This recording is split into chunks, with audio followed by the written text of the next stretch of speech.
Do you believe in free speech? And do you believe in that right passionately?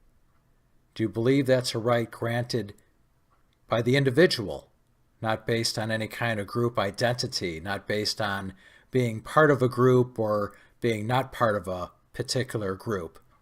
And by free speech, I'm not talking about the right not to be offended. That's not what free speech is. And I'm not talking about free speech and the ability to force anybody to do anything.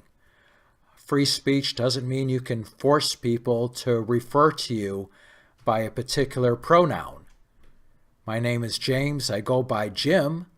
Free speech allows me to ask to be referred to as Jim, or I can even demand to be called Jim. Call me Jim. But I can't force people to do it. I can demand, call me Jim, and somebody can say, okay, James, or they can say, okay, Sally, okay, Sue, and there's nothing I can do about it because, once again, freedom of speech allows me to ask for something, even demand something. It doesn't allow me to force anybody to do anything. Do you believe in freedom of speech? Are you passionate about that right? If you are, then you should be a fan of Jordan Peterson, who's a very well-spoken and extremely popular champion of free speech. Peterson talks about group identity in relation to individualism. Individualism is the moral stance, political philosophy, ideology, or social outlook that emphasizes the moral worth of the individual. Group identity, from a casual sense, really doesn't mean anything because we all have it. We're all members of many groups. I'm a United States citizen, that's a group. I'm male, that's a group. I'm left-handed, that's a group. Dr. Pepper's my favorite soda, that's a group.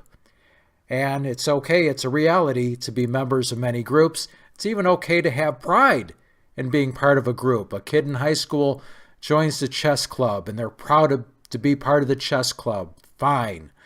Somebody's proud to be a citizen of whatever country they're in. Fine. So there's many groups that people have pride in. It doesn't become a problem until that group identity is held above individualism when it comes to human rights. This is where it becomes a problem, and this is where it's led to a lot of evil in the world. Peterson brings up examples of the Soviet Union under Stalin, China under Mao, Nazi Germany. Today you could look at places like North Korea, Syria under Assad. These cases where who you are as an individual doesn't matter. How Peterson puts it, this ideology, this harmful ideology, it doesn't matter who you are as an individual, it matters who you are in terms of your group identity. When you look at Nazi Germany, didn't matter who you were as an individual.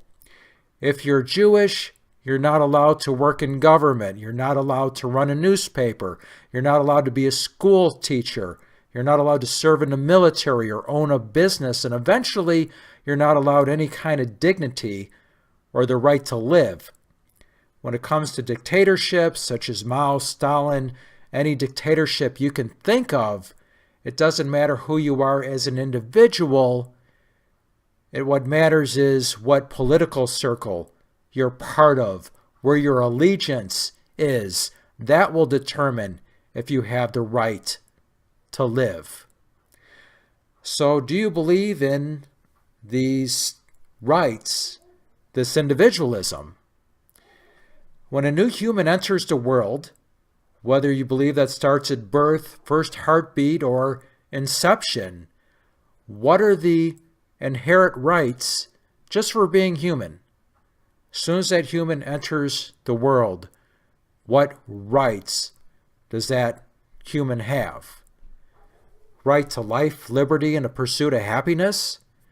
Freedom of speech, freedom of expression, freedom of religion, meaning freedom to be religious or not be religious, or be part of a particular faith and convert to a different religion.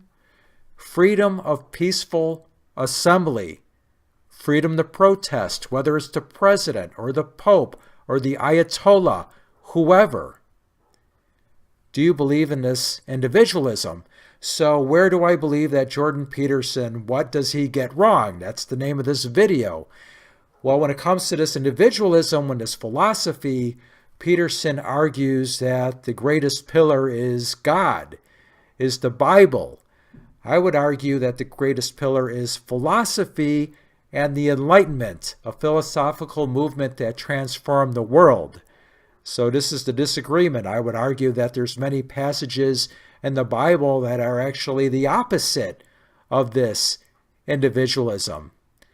But in the big picture, this disagreement is small. If you believe in individualism, you believe in freedom.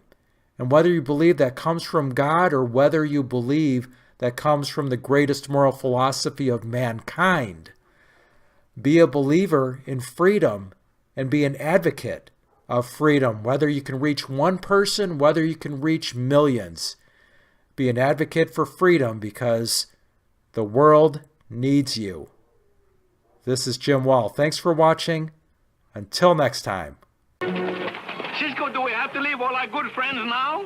Only until next time, Pancho. Adios, amigos.